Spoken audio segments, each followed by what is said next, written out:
La teoría previa de Jan resultó cierta, la técnica del alma de nieve podía amplificar la magia de hielo mucho más allá de sus límites normales.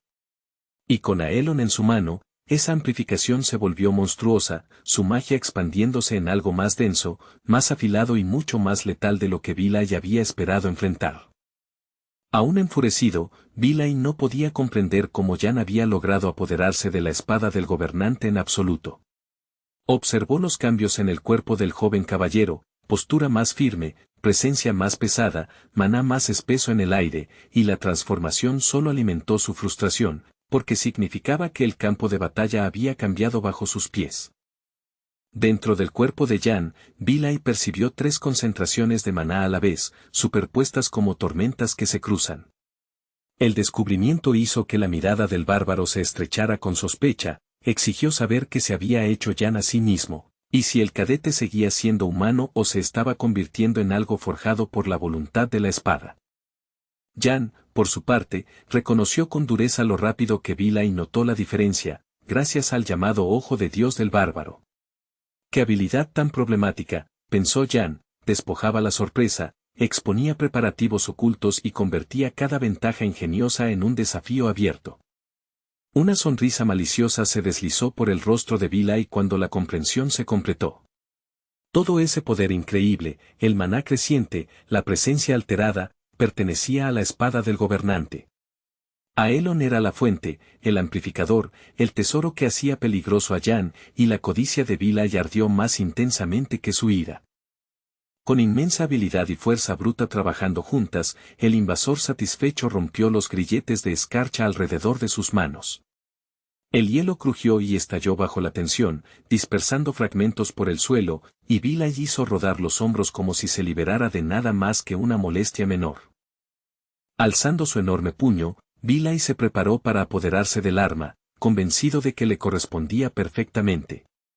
En su mente, una espada tan violenta y gloriosa pertenecía al agarre de un conquistador, no al de un joven caballero, y estaba listo para tomarla por la fuerza aunque el castillo se derrumbara a su alrededor.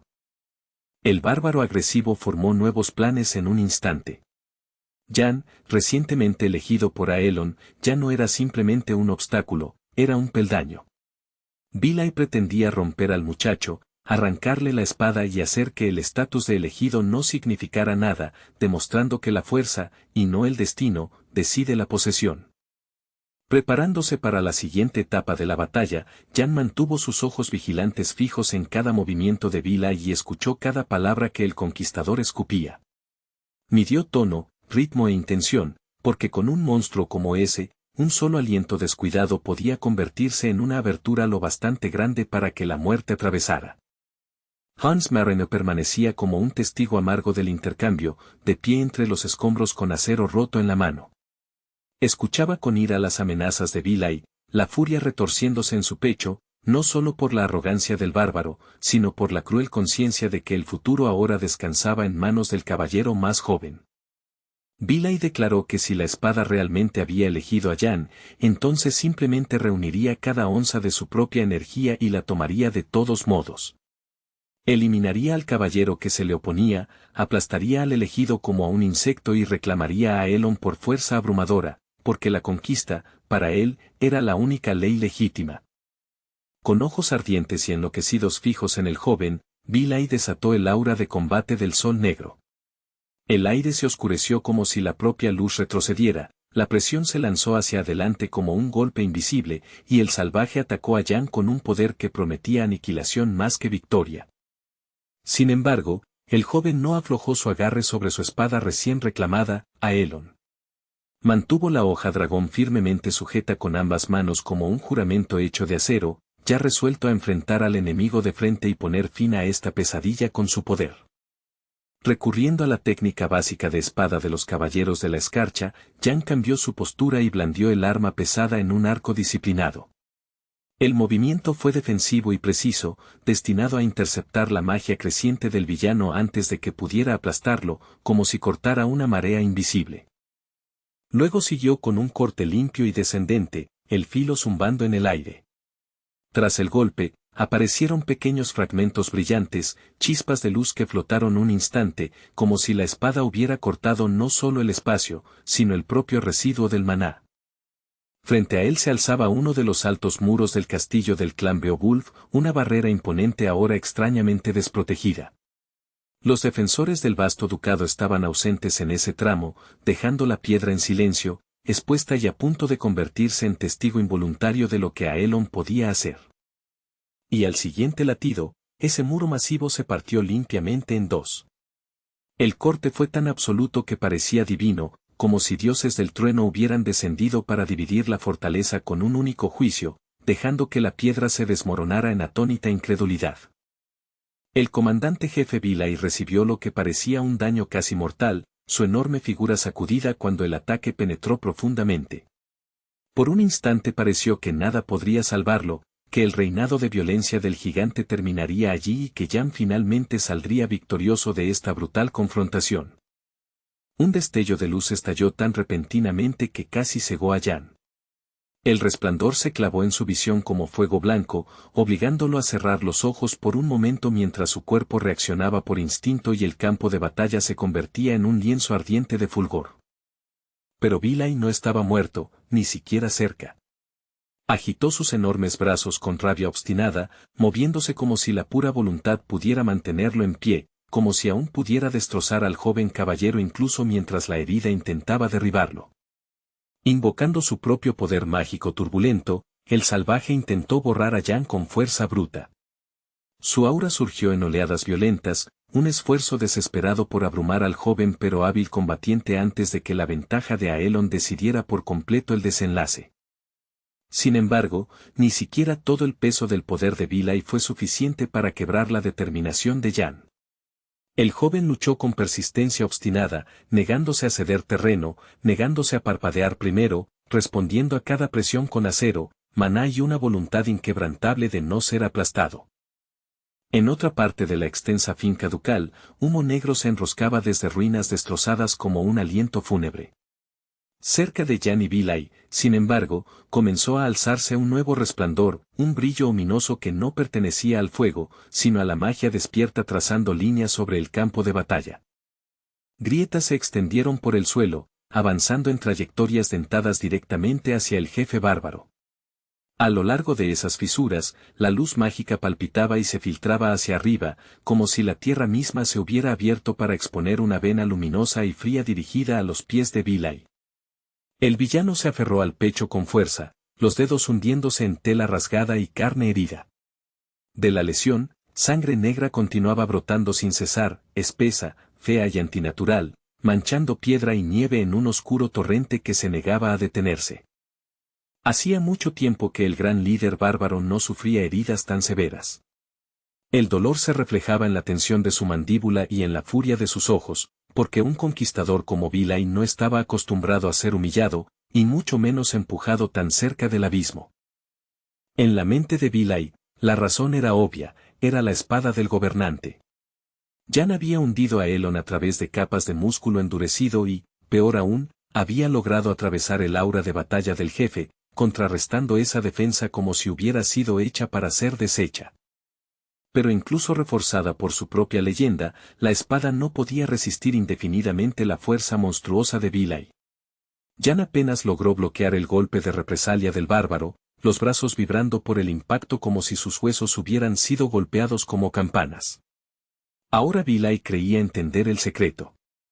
Los ataques de Aelon viajaban a través del maná, cortando a lo largo de su flujo en lugar de solo a través de la carne, lo que hacía que el arma pareciera ideal para él.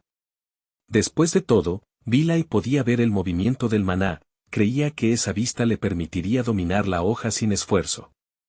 Jan respondió a esa conclusión arrogante con fría certeza. Le dijo al confiado jefe que estaba profundamente equivocado, porque entender el flujo del maná no era lo mismo que entender a Aelon, y confundir ambas cosas llevaría a la destrucción de Villay. Mirando fijamente a los ojos de su formidable oponente, Jan reforzó la advertencia. Esta arma no era simple, no era acero obediente ni una herramienta que se rindiera ante la percepción bruta. Aelon tenía sus propias reglas, y quien las ignorara pagaría con sangre. Jan le recordó lo que Aelon realmente era, una espada diseñada para detener los flujos de maná. No solo seguía la corriente, podía represarla, cortarla, silenciarla, convirtiendo la fuerza mágica de un enemigo en un río roto que ya no obedecía a su lanzador. Con una leve sonrisa, Jan habló con confianza firme. Si Vilay aún no podía comprender la diferencia hoy, entonces jamás manejaría el arma, porque Aelon no recompensaba la codicia ni la arrogancia. Las castigaba, y lo hacía sin misericordia. Herido pero todavía aterradoramente intacto, Vilay gruñó para que Jan dejara de decir tonterías. Insistió en que entendería en el momento en que la espada estuviera en sus manos, exigió que Jan se la entregara y habló como si reclamar a Aelon no fuera cuestión de si, sino de cuándo.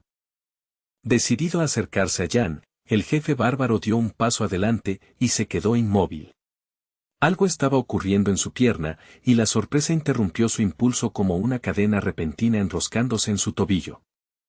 Su extremidad comenzó a cubrirse de hielo, extendiéndose rápidamente por músculo y articulación. El frío antinatural confundió al gigante y lo ralentizó, impidiéndole lanzarse con rapidez para apoderarse de la espada del gobernante, como si el propio campo de batalla hubiera decidido contenerlo.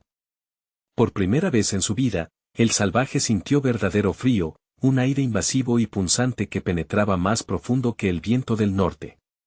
Incluso un hombre nacido en los territorios del norte retrocedió, porque aquel frío no era clima, era juicio convertido en escarcha. Detrás de él persistía un aliento inquietante de muerte que aún no había reconocido, flotando como un verdugo silencioso.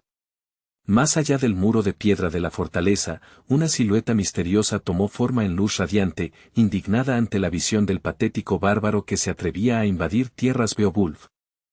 Desde dentro de esa vasta silueta, que sugería la presencia imponente de un dragón, avanzó un hombre de largo cabello rubio, sereno como el invierno y pesado como una montaña. Su voz llevaba autoridad al exigir saber por qué aquel salvaje se había atrevido a poner un pie en propiedad que no le pertenecía. Era el duque Beowulf, legítimo señor de la vasta finca, defensor de las tierras del norte y padre de Lorena Beowulf. Su sola llegada alteró el aire, como si todo el ducado finalmente se hubiera puesto en pie y hablara a través de un solo hombre. Fragmentos de hielo comenzaron a ensamblarse en el aire como si respondieran a su voluntad, entrelazándose como un hechizo hecho visible. El duque calificó las acciones del bárbaro como una grave insolencia, sus palabras afiladas y controladas, como si estuviera nombrando un crimen antes de dictar sentencia. Escalones helados se formaron bajo los pies del señor, una escalera conjurada de escarcha y sigilos brillantes.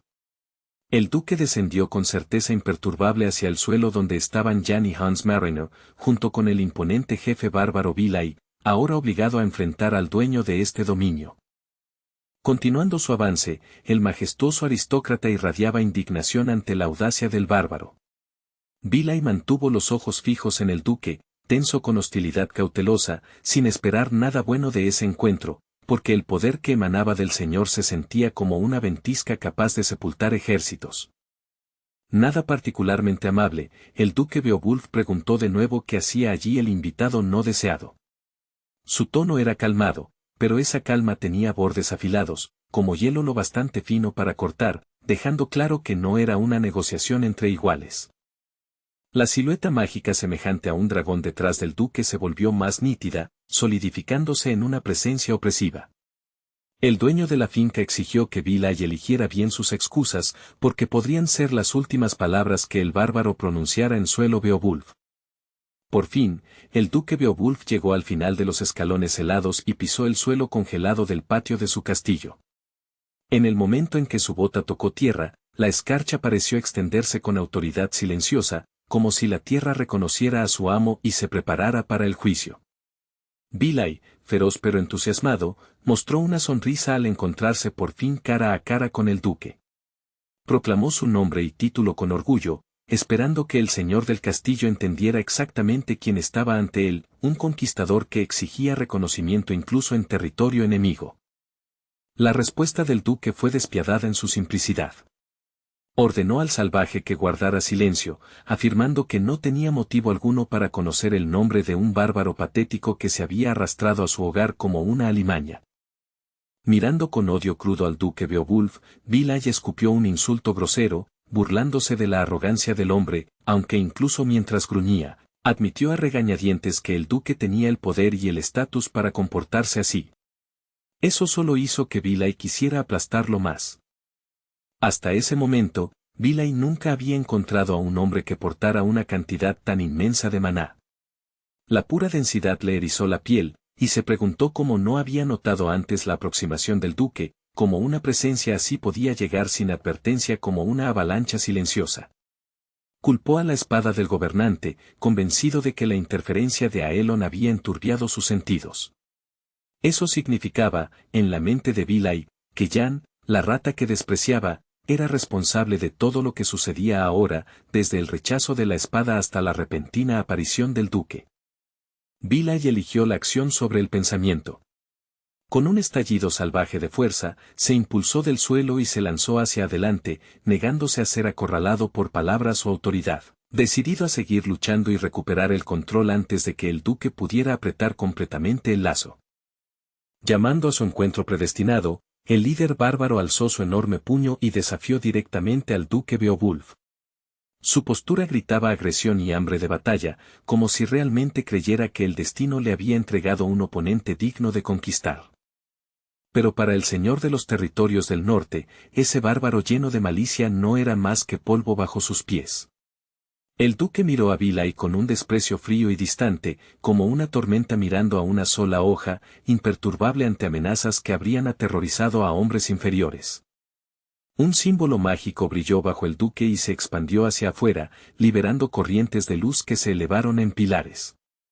Con absoluta compostura, declaró que el salvaje no tenía derecho a pronunciar su nombre, ni siquiera a fingir familiaridad con el gobernante de esta tierra. Pero ya era demasiado tarde. Enloquecido por el odio, Villay gritó y lanzó su puño en un arco asesino, intentando aplastar al duque de inmediato.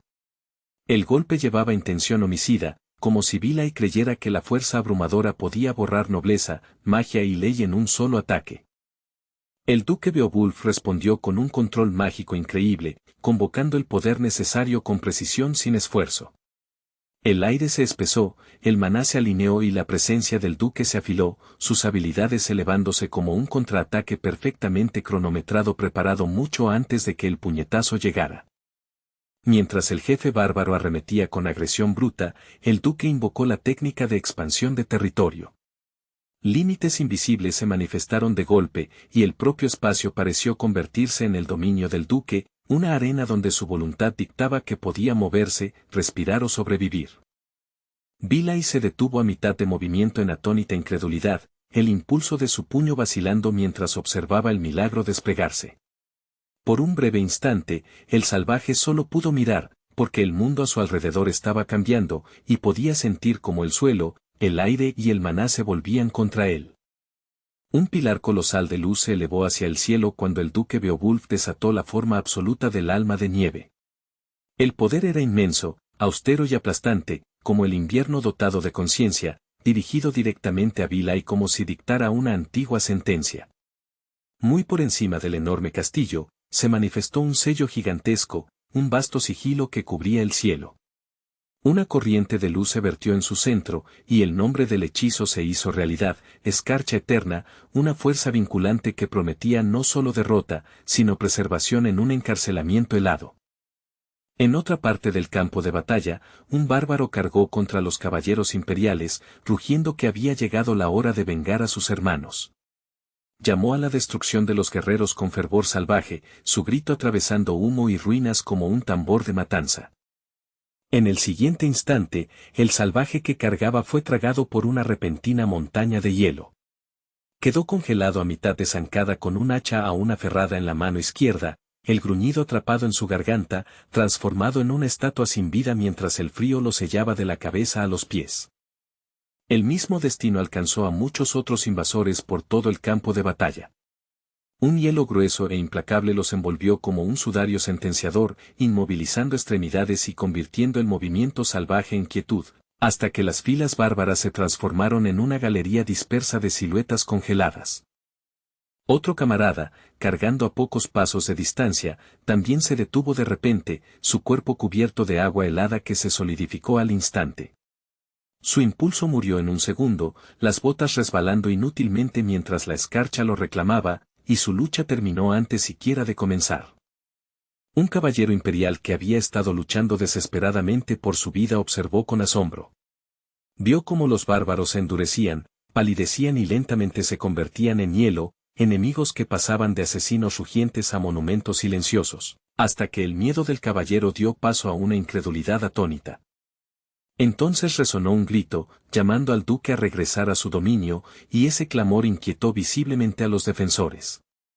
Quienes estaban dentro de la finca habían comenzado a sentirse seguros tras muros y hechizos, pero aquella voz urgente les recordó que la seguridad era frágil, y que la guerra aún tenía colmillos. Incluso ahora, pétalos mágicos flotaban en el aire frío, girando perezosamente como si la violencia de la batalla aún persistiera en la atmósfera. Brillaban como brasas pálidas, un recordatorio inquietante de que técnicas mortales acababan de ser desatadas y podían despertar de nuevo en cualquier segundo. De pie junto a una de las figuras bárbaras congeladas, el duque Beowulf preguntó con calma por el estado de su fiel Hans Mariña. Hans respondió de inmediato, enderezándose pese a sus heridas y asegurando a su señor que seguía vivo y capaz, herido, pero no derrotado. Hans estudió a su amo con sorpresa abierta cuando el duque elogió su fuerza. Hacía mucho tiempo que el duque Beowulf no presenciaba las técnicas de su sirviente en todo su esplendor, y aquel reconocimiento se sintió pesado y extrañamente íntimo, como un antiguo vínculo puesto a prueba y reafirmado una vez más.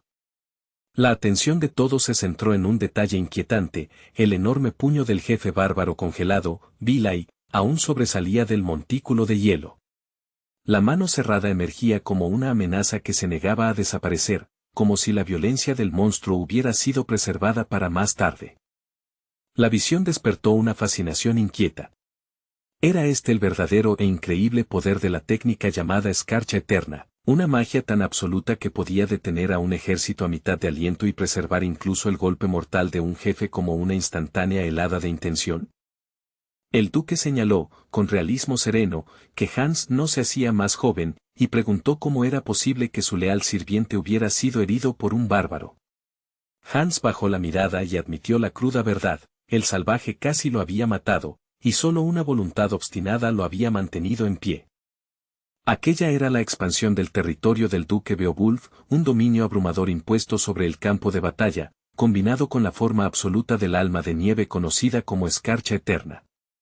No era simplemente un hechizo, sino una declaración de que la tierra misma se había convertido en el arma del duque. Bajo la escarcha eterna, los enemigos se convertían en hielo, mientras que los aliados del duque permanecían intactos ante su cruel abrazo. Tal juicio selectivo hablaba de un control perfecto. Él era Bacchus Beowulf, el incansable defensor del norte, un aristócrata cuya autoridad podía congelar invasores sin congelar a los suyos. Bacchus se sorprendió de que tal peligro hubiera alcanzado a Hans siquiera, y Hans pareció avergonzado, como si su herida fuera un fracaso personal.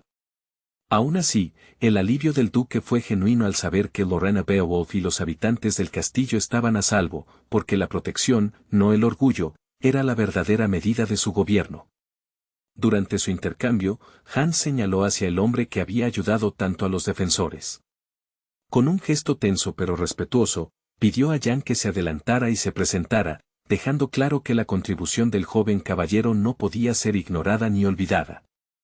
Las cabezas se giraron y las miradas recorrieron el campo, pero Jan había desaparecido entre el caos de piedra en ruinas y escarcha flotante.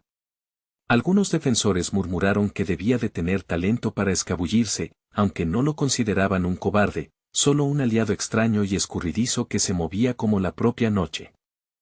Bacchus sugirió que Hans se retirara y se recuperara, y en el cambio de prioridades del desenlace, nadie prestó atención cercana al Vili congelado. El jefe fue tratado como una amenaza terminada, un error nacido del alivio y la falsa comodidad del silencio. Los defensores comenzaron a abandonar el campo de batalla, sin ver lo que debían temer, el ojo izquierdo del derrotado jefe bárbaro parpadeando al abrirse. En esa estrecha grieta de hielo y sombra, se encendió un fuego diabólico, pequeño, paciente y lleno de intención asesina.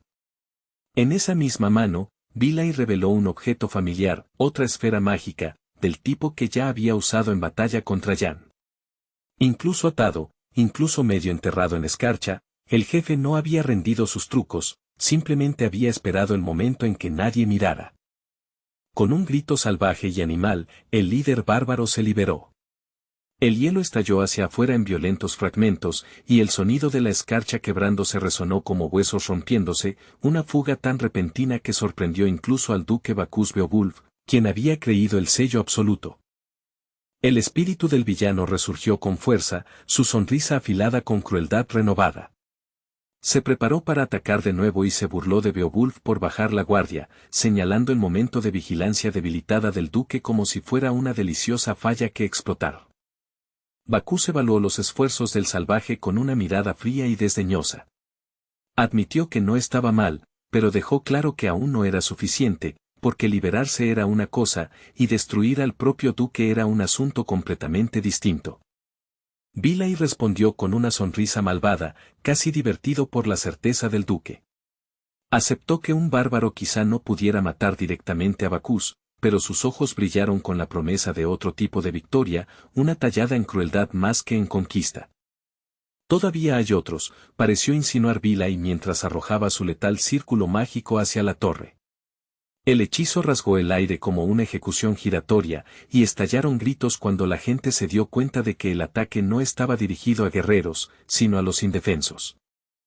Refugiados descansaban en esa torre, exhaustos y confiando en la protección del castillo. El cálculo de Villay era brutalmente claro: si no podía quebrar al duque con fuerza, lo quebraría con responsabilidad, convirtiendo vidas inocentes en palanca y sangre en moneda de negociación. Mientras el duque Bacchus corría para proteger a los suyos y preservar sus edificios, Villay planeaba su escape. Pretendía escabullirse en medio del caos, recuperando su libertad mientras el señor de la mansión se veía obligado a elegir entre persecución y protección. El bárbaro miró la torre con esperanza voraz, seguro de que su crueldad le había comprado una vía de escape. Pero antes de que su plan pudiera florecer por completo, algo inesperado lo interrumpió, como una hoja deslizándose entre él y su certeza.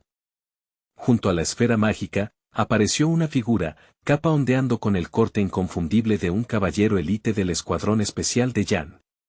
La presencia del recién llegado era firme e inquebrantable, y se movía con la clara intención de alguien que había regresado por una sola razón: detener al enemigo allí mismo. Incluso en este tramo final, Villay intentó provocar e irritar al guerrero intrépido, escupiendo burlas como veneno. Quería ira, vacilación, un error, cualquier cosa que le diera la apertura para desaparecer o matar, porque sabía que el tiempo se agotaba. El joven apareció nuevamente ante el salvaje, y Villay exigió que Jan dejara de bloquear su camino. Jan respondió sin discusión, blandió a Elrond y cortó la esfera mágica de Villay, partiéndola limpiamente como si decapitara a una serpiente antes de que pudiera morder. Un resplandor rojo oscuro se filtró en el aire donde la magia había sido cortada, espesándose como si la herida en el espacio mismo estuviera coagulándose. La luz comenzó a reunirse y tomar forma redonda, palpitando con intención ominosa como un corazón formándose en el vacío. Se manifestó un objeto rojo semejante a un sol, vívido y antinatural, emitiendo corrientes de luz en múltiples direcciones. Irradiaba una presencia sofocante, como un eclipse en miniatura nacido de sangre y rencor, amenazando con abrasar todo lo que tocara con poder corrupto. Y en ese momento, mientras seguía enfrentando al salvaje, Jan sintió de repente como el cansancio se desplomaba sobre él. La adrenalina flaqueó, el peso de la espada se volvió más pesado, y la tensión de canalizar un poder desconocido alcanzó su cuerpo como un golpe tardío. No solo intentaba dominar su nueva espada y la magia que despertaba en su interior, también había estado protegiendo a Lorena Beowulf durante toda la batalla contra el monstruo.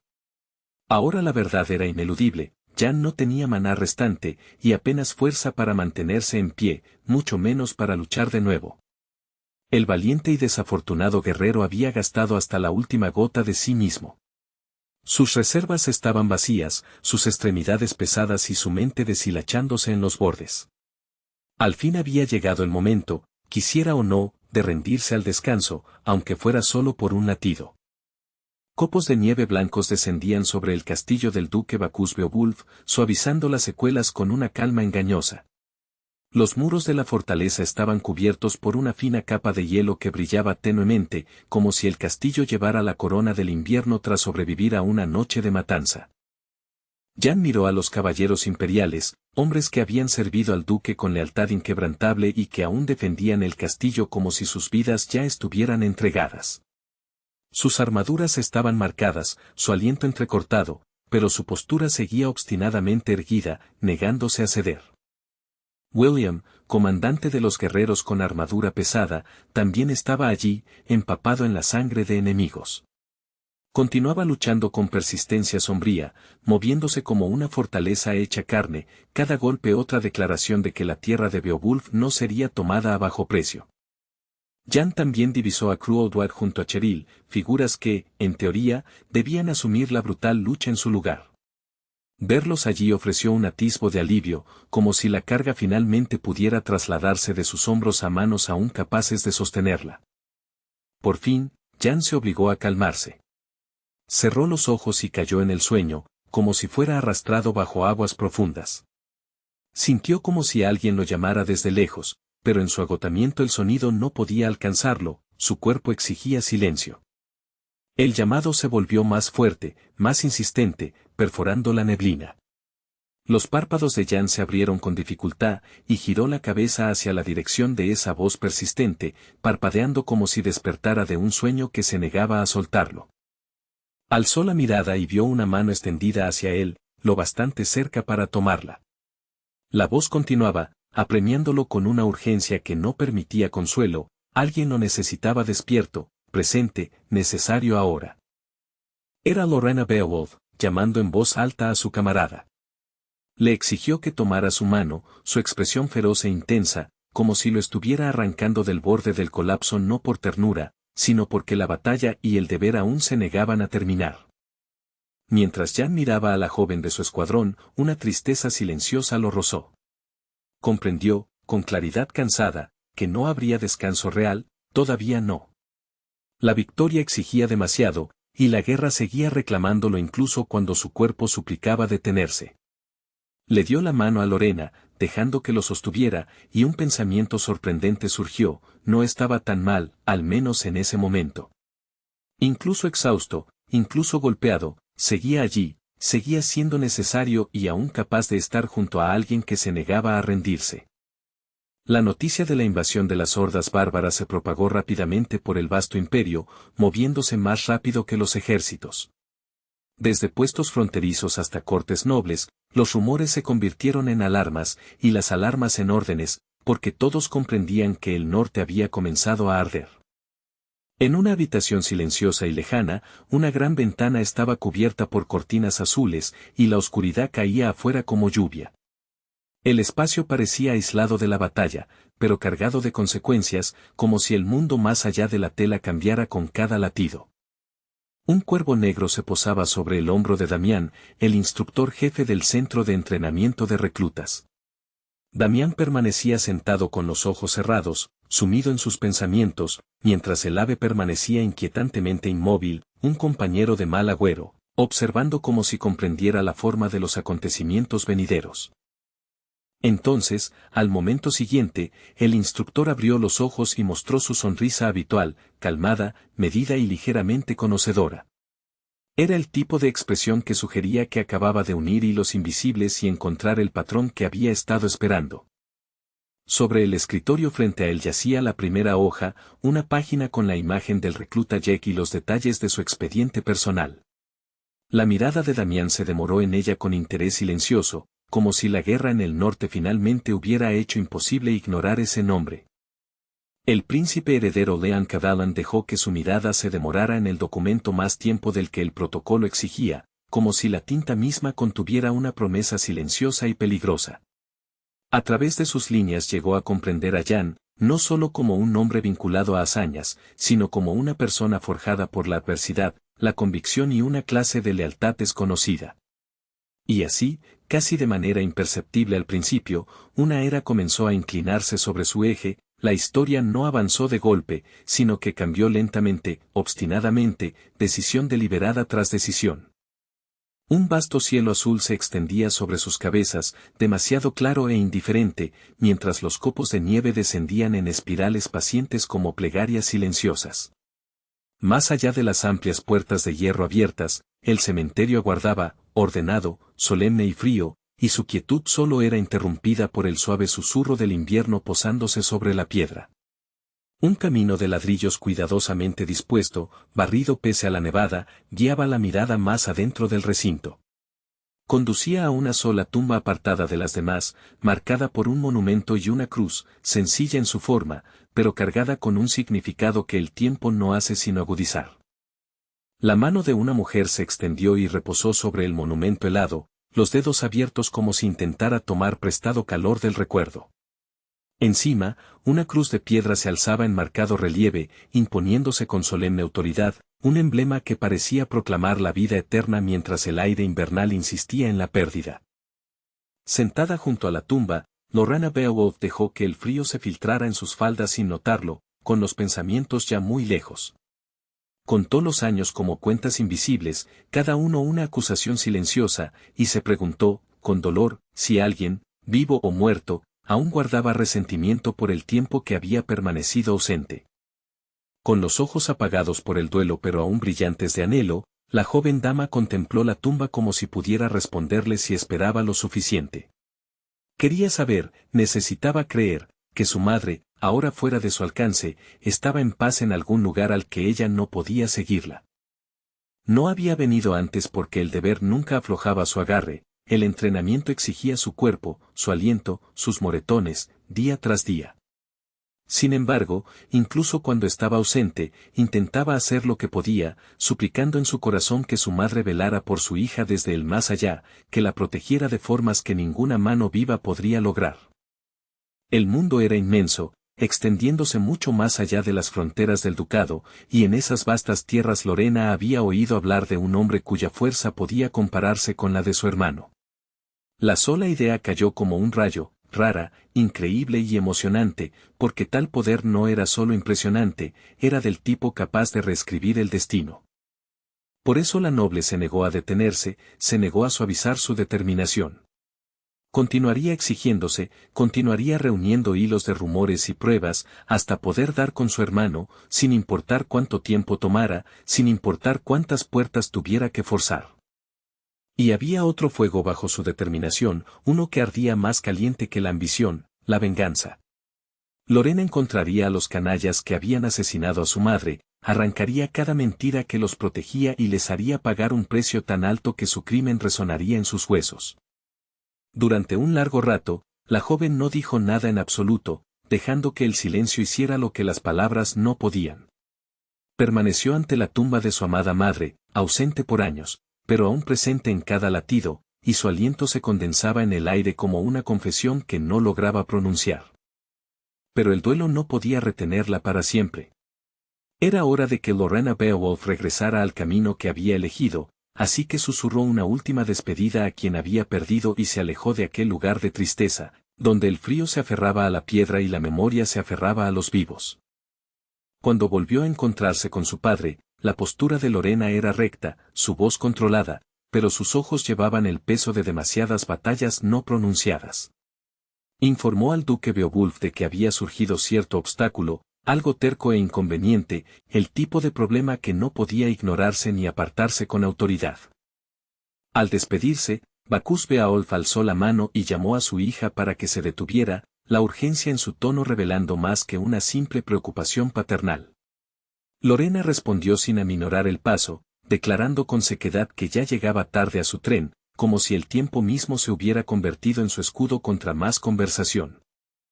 Entonces su padre se volvió hacia Lena y colocó una pequeña esfera en su palma, una bola azul, suavemente luminosa, que palpitaba con una luz fría. Le pidió que la aceptara, con una expresión inusualmente cuidadosa, como si el objeto contuviera tanto consecuencias como poder. Según la explicación mesurada del duque, si su hija tragaba el cristal de hielo, le resultaría más fácil extraer el alma de nieve, más fluido, más natural, menos castigador para el cuerpo. No era solo un regalo, sino una herramienta destinada a perfeccionar lo que ella ya llevaba en su interior. Señora, insistió Lena, su negativa teñida de sinceridad más que de arrogancia, no necesita una gema rara extraída de las profundidades más frías del Mar del Norte. Subrayó que tal objeto era famoso como el mejor elixir para los caballeros que empuñan magia de hielo, precioso más allá de toda medida y demasiado valioso para desperdiciarlo en ella. El duque Beowulf estudió el rostro de Lena y percibió una pregunta formándose tras sus ojos. Ella continuó mirándolo con intensidad obstinada, silenciosa, inquebrantable, como alguien que deseaba una respuesta, o permiso, o tal vez una promesa que no podía concederse con facilidad. Bacchus Beowulf exhaló como si ya supiera lo que ella quería decir sin oír las palabras, deseaba que protegiera al niño bárbaro. Ofreció un compromiso en el lenguaje prudente de un gobernante, insinuando que, si ella quería un acuerdo, podrían arreglarse términos, concesiones mutuas disfrazadas de practicidad. Tras escuchar, el descontento de Lena siseó como vapor al encontrarse con el hielo, agudo e inconfundible. Su expresión se endureció, indicando que no estaba de acuerdo con su propuesta, ni con su lógica, ni con sus condiciones, y mucho menos con la suposición de que la compasión necesitara negociación. Cuando su padre le ofreció la mano, Lena la rechazó con un pequeño movimiento decidido, negándose al gesto de reconciliación. Aún así, habló con contención, diciendo que todavía esperaba que él cumpliera su promesa, un reconocimiento de que la confianza, una vez agrietada, no podía restaurarse solo con cortesía. El duque Beowulf aconsejó a su hija que partía con una severidad que ocultaba preocupación. Le dijo que entrenara su alma de nieve en lugar de perder el tiempo, afirmando que su energía fría se había embotado, y la instó a visitar el hogar de vez en cuando, como si regresar pudiera de algún modo reparar la distancia creciente entre ellos. Sin volverse, la joven respondió con una voz que sonaba casi suave, como si intentara no herirlo más. Le dijo a su padre que ahora lo consideraba más fuerte que nunca, más fuerte en técnica, más fuerte en presencia, quizá incluso más fuerte en la dura paciencia de la edad. Y dado lo aterradoramente poderosa que se había vuelto la técnica del gran duque, ni siquiera los bárbaros sedientos de sangre podían amenazar la finca de la familia Beowulf. Las palabras llevaban tanto consuelo como ironía, los muros estaban más seguros que nunca, pero la familia dentro de ellos ya había sido desgarrada. Entonces la dama entristecida redujo el paso, como si reuniera valor para una hoja que cortaría hondo. Le hizo a su padre una pregunta que tocaba los recuerdos más crudos y dolorosos ligados a su nombre, una interrogante afilada por la pérdida y años de duelo sin respuestas. Si el duque era realmente un hombre tan fuerte, si su poder era tan abrumador como todos afirmaban, entonces ¿cómo había fallado en proteger a la madre de Lena? La pregunta cayó como un martillo sobre piedra, exigiendo una explicación para una herida que nunca había cerrado. Bacchus poseía un poder inmenso, y aún así perdieron a su madre, y su hermano abandonó el ducado. Por eso Lena no quería regresar a un lugar donde esas personas ya no estaban, donde cada pasillo albergaba un fantasma y cada rincón familiar le recordaba lo que la fuerza no había podido salvar. La joven ya había dejado atrás el cementerio familiar, sus pasos desvaneciéndose por el camino de ladrillos. Aún así, el duque Beowulf permaneció donde estaba durante largo rato, observándola marcharse como si el simple acto de mirar pudiera retenerla un poco más. Para un hombre que envejecía, el silencio era pesado y el frío se sentía más agudo de lo que debería. Se volvió hacia la tumba de su difunta esposa Helena y, en su corazón, le pidió consejos sobre qué hacer, pero sabía dolorosamente bien que aún estaba lejos de su sabiduría, lejos de la claridad que ella solía ofrecer. Según el duque Bacchus, su propia hija todavía lo odiaba por lo que había sucedido con su hermano. El pensamiento reposaba en su pecho como una piedra, inmóvil y castigadora, porque ninguna autoridad puede ordenar el perdón. Dile la verdad, pensó el padre, aunque no sabía si la honestidad sanaría algo o solo profundizaría la grieta. Aún así, recordaba con brutal claridad el día en que los revolucionarios irrumpieron en el castillo familiar, cuando el orden se derrumbó y el pasado se convirtió en un campo de batalla. Los intrusos saquearon los salones sin restricción, destrozando reliquias y derribando símbolos de linaje como si la violencia pudiera purificar el mundo. No dudaron en golpear a los desafortunados habitantes hasta que la sangre fue derramada, manchando suelos, paredes y manos, visible por todas partes como un grotesco estandarte de su victoria. Entre ellos se hallaba quien lideraba a los sedientos de revolución, un villano con ojos que brillaban de fervor. Y allí, arrodillado en el suelo, estaba el hombre que había apartado al hermano de Lena de la familia, ahora indefenso, reducido a una figura temblorosa entre los escombros de lo que había ayudado a destruir. El duque Bacchus lo miró desde arriba con una ira tan intensa que parecía calentar el aire pese al caos. Su mirada no era solo colérica, era la furia nacida de la traición, de ver los cimientos de su familia resquebrajarse bajo el peso de la ambición ajena. El duque gritó a Beowulf, nombrando su falta en voz alta como una sentencia tallada en piedra. El joven alzó la vista, desafiante, avergonzado o ambas cosas, e intentó dirigirse a él, llamando a su propio padre como si una sola palabra pudiera deshacer el daño. Sigue sin estar claro si Lena aceptó alguna vez la verdad de que su hermano estaba detrás de aquello, enredado en decisiones imperdonables. El duque no lo mató por consideración hacia ella, eligió el destierro en su lugar, enviándolo lejos como una herida viviente. Incluso ahora, Bacchus no sabe si hizo lo correcto o simplemente pospuso un ajuste de cuentas. De pie una vez más en el cementerio familiar, el señor sopesó las consecuencias como hierro en sus manos. Se preguntó qué ocurriría si su hija lograba encontrar a su hermano, si el reencuentro traería cierre o si encendería una tragedia que nadie podría detener.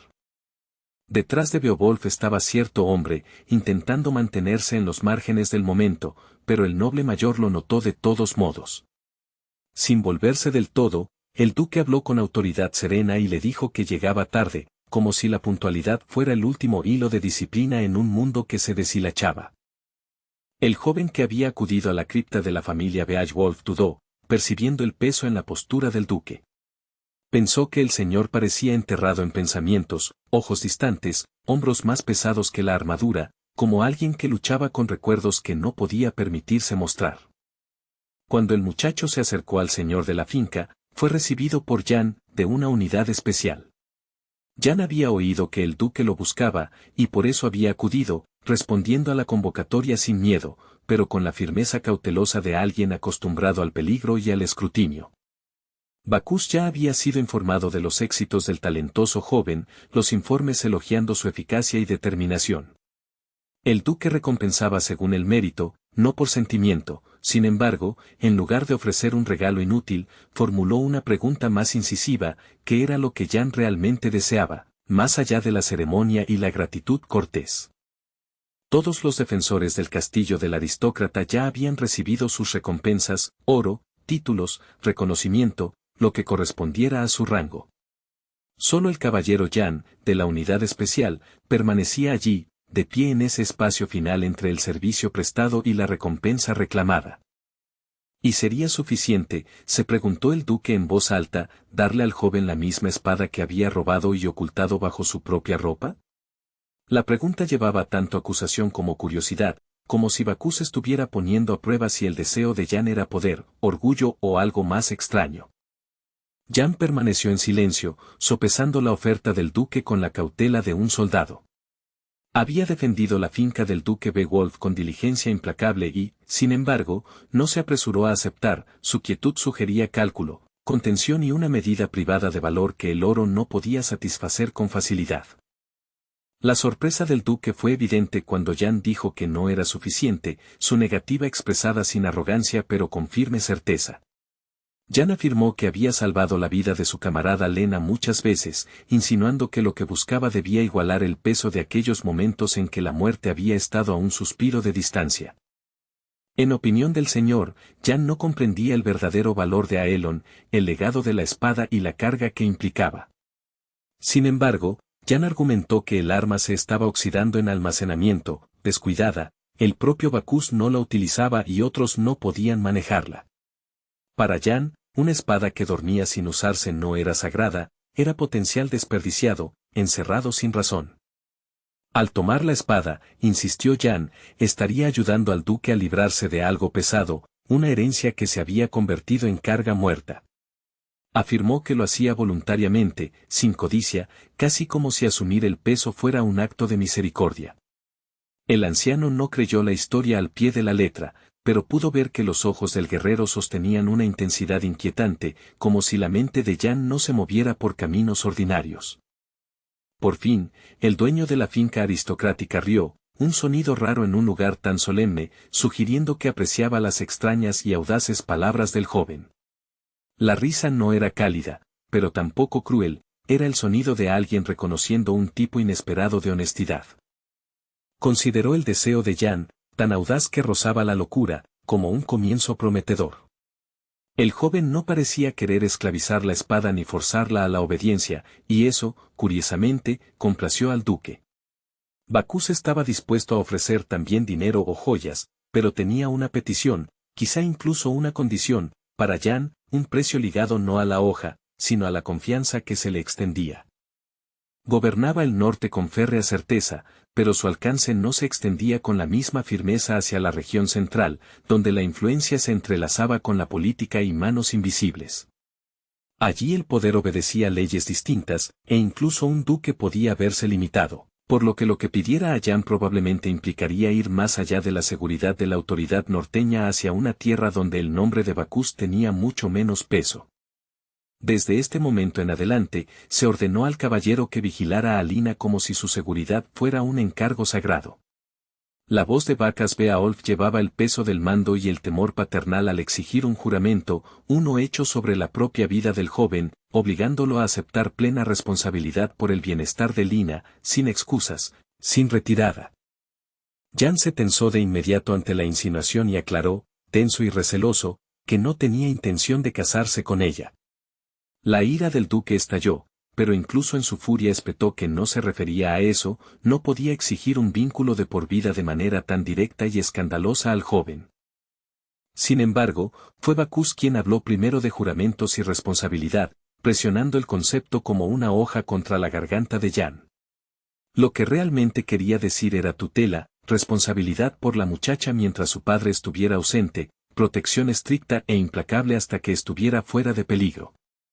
Y aún así, la conversación se tornó más punzante, al joven no se le concedió la libertad de negarse, ni el derecho de tratar el futuro de Lina como algo negociable, como si la palabra matrimonio flotara en el borde de las exigencias del duque incluso cuando él la negaba. Mientras el duque oscilaba, proponiendo y luego retractándose de la idea misma de que Jan se casara con Lina, llamándolo insolente por malinterpretar, el destino se negó a detenerse por su discusión. La escena se deslizó hacia otro lugar, como si el mundo hubiera pasado una página, llevando la historia lejos de la fría gravedad del cementerio hacia la urgencia metálica del viaje y la partida. En el distrito central del ducado de Beaolf, un tren aguardaba en la estación como una bestia de acero sujeta con correa. La luz de los faroles brillaba sobre los vagones pulidos, y el andén vibraba con movimiento contenido, bota sobre piedra, órdenes murmuradas y la impaciencia inquieta de quienes deseaban dejar los problemas atrás. Jan llegó y se disculpó por el retraso, explicando con irritación apenas disimulada que se había topado con un anciano de temperamento feroz que se negó a ser apartado. Lena, ya cerca de los vagones, le aseguró que el tren aún no había partido, aunque sus ojos apremiaban prisa. Mientras tanto, Cruoldward parecía listo para abordar de inmediato, su postura irradiando la impaciencia de quien quería poner la mayor distancia posible entre él y el ducado. Crueldward habló como si anunciara un regreso triunfal, insistiendo en que todos eran héroes que volvían a casa. Después de todo, habían salvado al consejero imperial y derrotado a Vilay, hazañas que no pasarían desapercibidas. Les aguardaba una recompensa, dijo, con el confiado deleite de un hombre que esperaba que el reconocimiento cayera en sus manos como monedas. Aún así, claramente no consideraba a Cheryl particularmente importante, apenas dedicándole una mirada como si fuera un añadido. Lena, sin embargo, estabilizó el ánimo con tranquila certeza, recordándoles que todos habían trabajado duro, y más importante aún, que lo habían logrado sin bajas.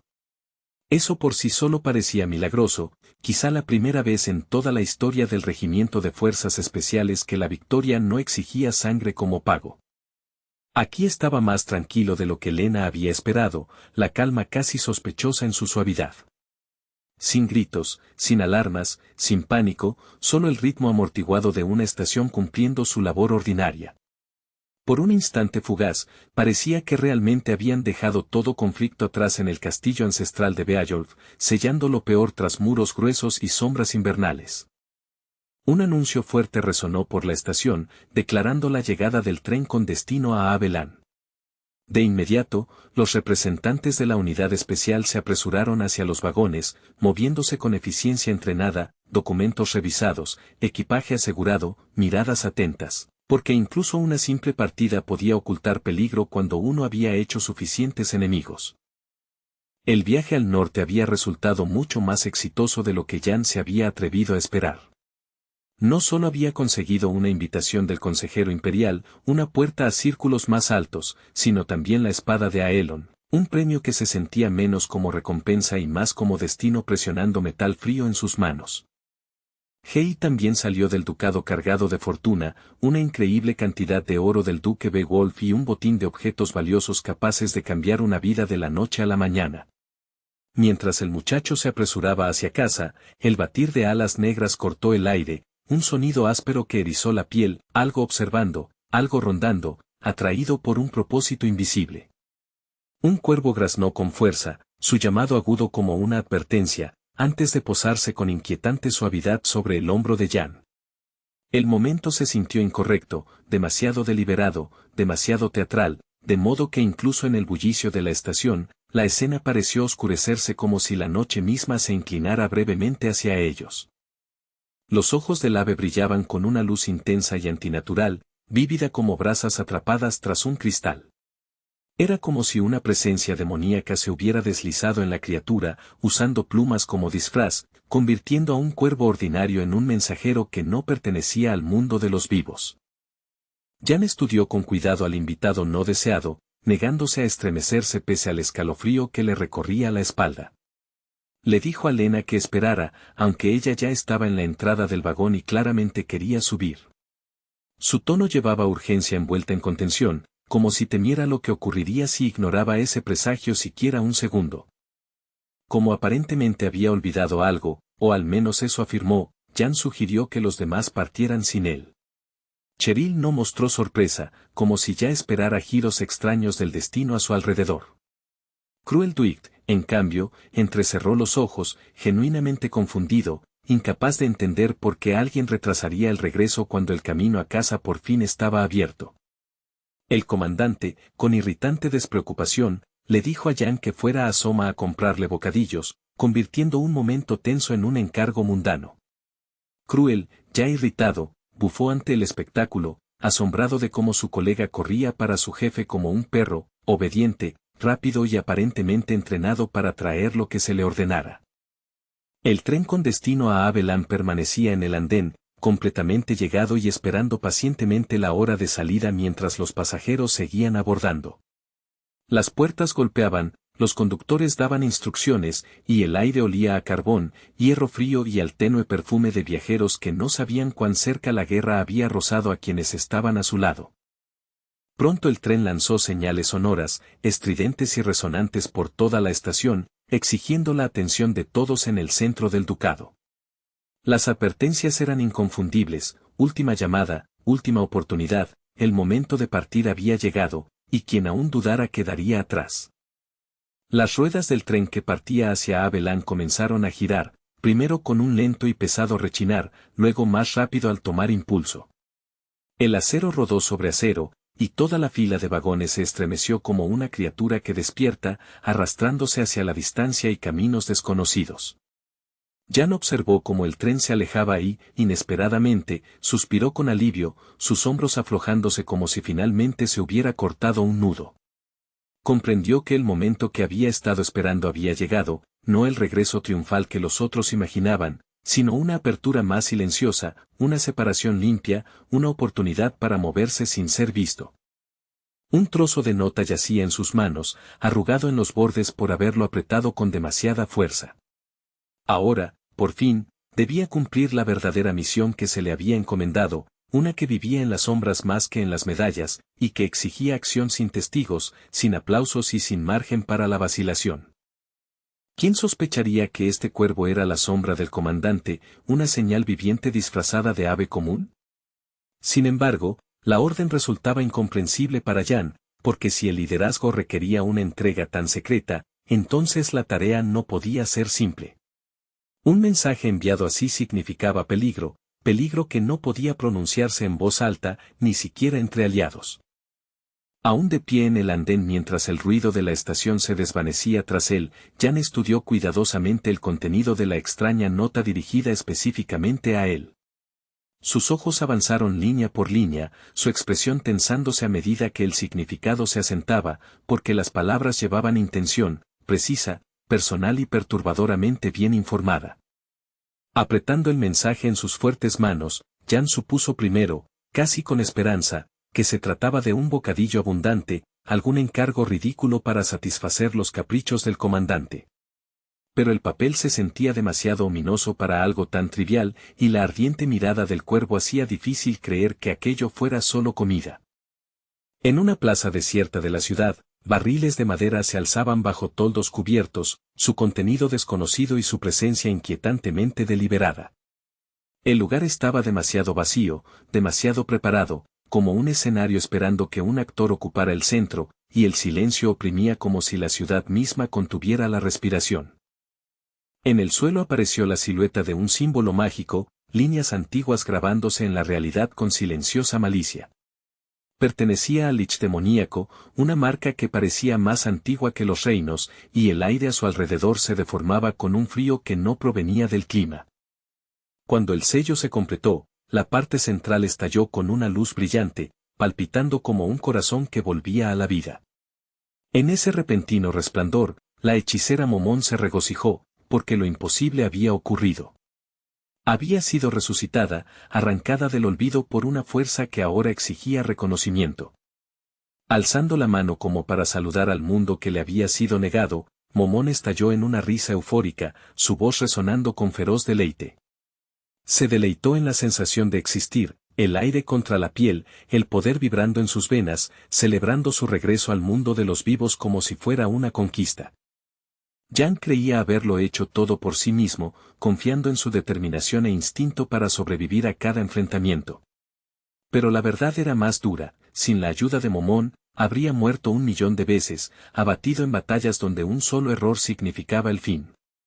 Su mano invisible inclinó la balanza una y otra vez, incluso cuando él se negaba a admitirlo. Incluso hubo un momento en que la hechicera alzó un escudo mágico ante él, bloqueando golpes letales y reforzando su fuerza justo en el instante en que atravesaba la esfera de Vilay. La barrera brilló como una segunda piel, transformando el desastre en supervivencia, y convirtiendo el ataque de Jan en algo capaz de perforar el poder del enemigo. Al final, la agotada hechicera había gastado demasiado maná y cayó en un sueño profundo, drenada hasta la última brasa. Pero ahora se había recuperado, su poder mágico había regresado por completo, y su presencia se sentía más afilada, más brillante y mucho más peligrosa, como una hoja recién afilada tras un largo descanso. Ahora Momón declaró que podía acabar con ese bárbaro testarudo, rebosante de confianza e irritación. Estaba lista para eliminar al monstruo de un solo golpe, como si las amenazas restantes del mundo no fueran más que plagas destinadas a ser aplastadas bajo su poder restaurado. Jan miró a Momón con confusión, incapaz de comprender de qué hablaba. La batalla con Vilay y los otros bárbaros ya había terminado, sangre derramada, decisiones tomadas, sobrevivientes avanzando. Para él, su repentina sed de un golpe final sonaba como alguien que despierta de un sueño y lo confunde con el presente.